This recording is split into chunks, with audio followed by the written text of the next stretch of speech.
Анан мына биздин азыркы кылып аткан жумуштарыбыз, мына үгүт жумуштарыбыздын мына майнабын мына бүгүн көрдүк да, Абдулла Аташевич.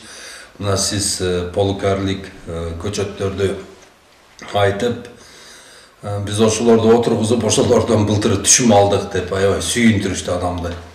Бирок эми мындай кубанарлык иштер болуп атыптыр. Бирок бул деген мындай өтө аз да, өтө аз. Эми чындыгында келгенде Кыргызстанда азыр мен дайым эле айтып жүрөм, азыр бизде 2 миллион гектар жер бош жатат да.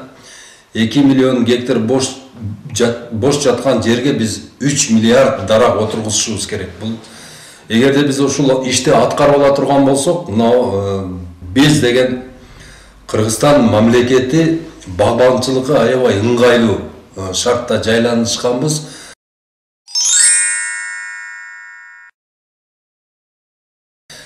Бул жигиттен мен көп нерсени сурап билип алам да. Бул деген практик багбан. Мисалы үчүн мен бул ушул иним билгендин даже 10-чу бөлүгүн да билбейм да. Бирок аябай мындай такшалган багбан. Эгерде силерде кандайдыр бир чоңураак бак кылып, мисалы үчүн бир 10 гектар, 20 гектар бак кылып, мисалы үчүн жакшы мындай консультация керек десеңиздер, ушул Бекболот иниме кайрыласыздар. Бекболот. Ассаламу алейкум, урматтуу замандаштар. Ассаламу алейкум достор. Мен Гуламов Бекболот, Гайрат дыйкан чарбасынын жетекчисимин, ошондой эле Бага өстүрүү Кыргызстан каналынын жетектейм. Биздин максат интенсивдүү багбанчылыкты өнүктүрүү, багбанчылыктагы бутоолордун формаларын жакшыртуу, ошондой эле түшүмдүүлүк жана рентабелдүүлүк. Балдарды дагы мына ушул багбанчылыкка балдарыбызды окутушубуз керек. Балдарыбыз эмне эң биринчи ошол биз азыр отургузабыз деп аткан көчөттөрдү жасаганды билиш керек. Анан экинчиден ошол көчөттөргө кам көрүүнү билиш керек. Улардын зыянкечтери менен, илдеттери менен күрөшкөндү билиш керек. Мына ошол көчөттөрдү кесип, мына ошол көчөттөрдү улап, көбөйтүп, мына ушул илимди алыш керек биздин балдарыбыз. Азыр бизде жумушсуздук жок деп 1 миллиондон ашык биздин мекендештерибиз башка бир жакта жүрүшөт.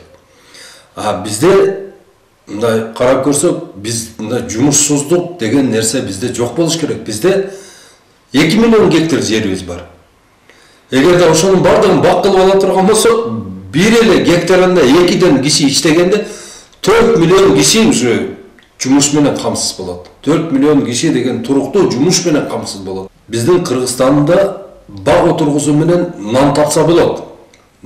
Болгондо дагы өтө мындай жакшы мындай байгерчиликте, барчылыкта жашасак боло турган бизде толук мүмкүнчүлүк бар. Мына ушул мүмкүнчүлүктөрдү биз пайдаланышыбыз керек да.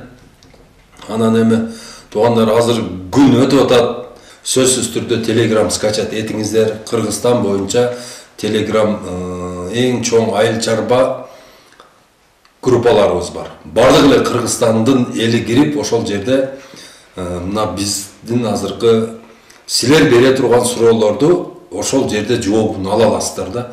Мына алмага кандай кам көрүү, алманы кантип өстүрүү, мына ушул сөздөрдүн бардыгын мына биз силерге үйрөтүп беребиз.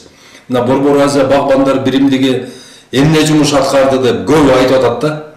Эми туура, Борбор Азия багбандар биримдигинде байлар жок. Чынын айтып коелу, бизде бай жок да.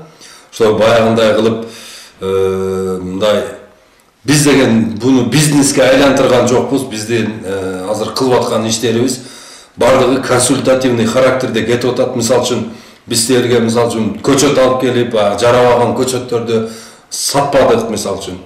Ал жерден жүзүбүз жарык, Кудайга шүгүр. Же болбосо силерге мисалы үчүн бир жаман бир мындай химикалык бир эмелерди, фунгицид, пестицид, гербицидтерди алып келип сатпай атабыз. Бул боюнча дагы жүзүбүз жарык, Кудайга шүгүр. Же болбосо бир баягындай химиялык бир жер семиткичтерди алып келип сатпай атабыз. Бул боюнча да жүзүбүз жарык силердин астыбызда. Биздики консультативный характерде кетти. Ооба, жер бере албадык. Мындай шарттарды түзүп, көчөт бекер бере албадык. Бирок Борбор Азия Багбандар биримдиги силерге эмнени берди? Борбор Азия Багбандар биримдиги силерге туура көчөт отургузууну үйрөттү. Мына ошол көчөттөрдүн сапатын кандай кылып карап алышты үйрөттү. Мына ошол көчөт тандаганыңарда дагы азыр силер билесиздер. Мен дайым айтып жүрөм, вне зоны вирусной безопасности деген сертификаты болот. Вне зоны вирусной безопасности деген. Бул деген вирустан тышкары, буда вирус жок деген маанини билдирет. Мисалы үчүн 10 сапатсыз көчөт отургузгандан көрөктүү 2 сапаттуу көчөт отургузуңуздар.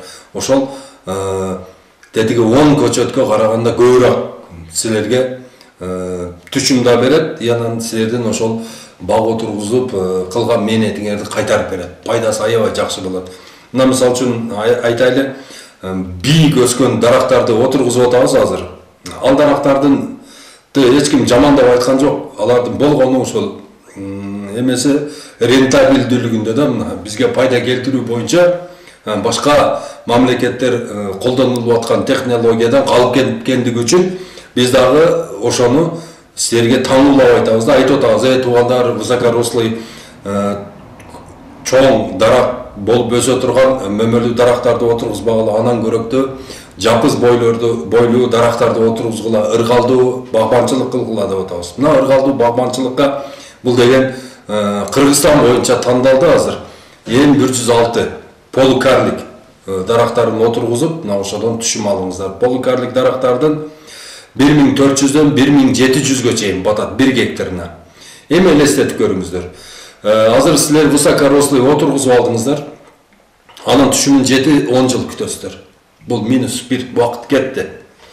Экинчи минусу жанагы отургузулган дарактардын мөнөсү кандай болот? Аны белгисиз. Аны эч ким билбейт. Аларда мисалы үчүн сиз скрипсон отургузсаңыз, раечка чыгып калышы үчүн болушу мүмкүн. Же болбосо голден отургузсаңыз, превосход чыгып калышы мүмкүн. Толук мындай гарантиясы жок ал көчөттөрдүн эмне чыгышы. Бул экиби. Анан ал көчөттөрдү кыйуу кыйын да, обрезка кылыш. Үстүнө чыгып алып обрезка кыласың, өтө кыйын. И дарылаш дагы чоң маселе. Чоң маселе дарылаш. Анан анын түшүмүн жыйнап алыш өтө чоң маселе. Мисалы үчүн азыркы ушул тапта мына Кадамжайда сезон болуп кокон гилес бышкан кезде, же алма бышкан кезде травматологияга барсаңыздар, ишенбесеңиздер, дарактан кулап түшкөн жаш келиндер, ошол жүлүнү үзүлүп кетет керкилеринчи. Бул деген өтө мындай кооптуу да, травма опасный. Анан дагы бир жаман жери, мисалы үчүн үстүндөгүсү мисалы үчүн жакшы болуп, астынысы начар болот да. Биз сунуштап аткан полукарлик 106 подвойдо териш оңой, дарылаш оңой, мисалы үчүн түшүмүн терип аласыз, жеңил эле терип аласыз. Дарылаш дагы аябай жеңил дарылаш. Анан кийин мунун деген сугарыш оңой. Полукарликтерди. Аябай жеңил да, мына пол немени капельный кылып коесуздар, бир эле жерден краникти ачып коесуздар, убакытты коюп туруп, 2 саатта уже сонун болуп туруп уже сугарылып калат. Дагы бир жакшы жери, мына ушул биз сунуштап аткан полукарликтердин түшүмүн дүйнө жүзү тааныйт да. Биз ошондой сортторду сунуштап атат. Клубный алмалар, мисалы үчүн клубный баткенгилес, клубный өрүк, клубный слива, анар, ошол миндаль бардыгы өтө сапаттуу. Бир жерге алып барып сатсаңыз дагы уят болбой, мындай кылып эле сата бересиз да. Мына ушул жөнүндө айтып кетели дедик эле.